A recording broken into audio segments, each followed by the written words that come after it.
Ishmael. And in the Bible, it says that it was Isaac who, with Abraham, were told to go and offer sacrifice. And in fact, Abraham is told to sacrifice his son, Isaac. Although he doesn't do it. In the Quran, it's not Isaac, it's Ishmael, actually. And Ishmael is seen as the one to whom the promise was made, a great nation would come out of the progeny of Ishmael. And that people are the Muslims. That's how it's usually seen. So when there are differences between the two books, Muslims understand that as the Quran correcting the Bible. I've given you a couple of examples. There are many other examples that one could give, actually. So, yeah, it's not that Quran's making mistakes. It actually is correcting the Bible. Christians often think, oh, the Quran's got it wrong. No. The Quran is putting the record straight. And he says that as well. He actually says that. He says to Muhammad, you weren't there, but this is what happened. And actually, the Quran then relays an event, what Moses said or what happened. So obviously we believe the Quran is the speech of God, as I say. That's a matter of faith. Is there any evidence before 610? That the Old Testament lines up. It just interests, isn't it?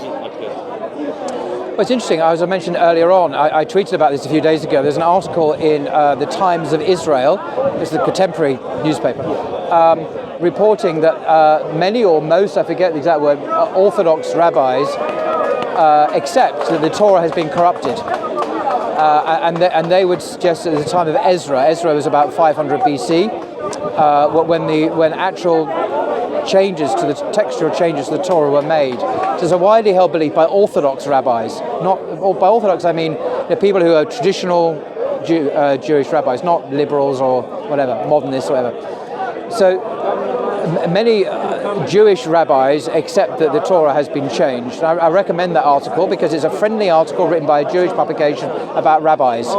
And I tweeted about it several days ago. It gives you the details of what happened and with some examples of the textual corruption of the Torah by the Jews that Orthodox rabbis admit. Not all of them agree with that, but a lot do acknowledge that. So it's not a Muslim idea, it's actually even Jews acknowledge it. Although Muslims obviously agree. So I recommend that article. If you just Google it, The Times of Israel, Torah corruption corruption of the Torah, it'll come up in Google. So that's how I found it. And it's on my Twitter feed, but he may not be following my Twitter feed. But but that was very striking because this was a respected newspaper in Israel that is saying something that's quite embarrassing, really, that their own scriptures have been corrupted by impeccable sources. And indeed, the Ezra thing is something that biblical scholars have known for a long time anyway. That the Torah we have is some parts of it may well go back way before Ezra, 500 BC, but the Torah we have today, according to biblical scholars, was put together as we have it now at about that time. So that's a fairly standard view.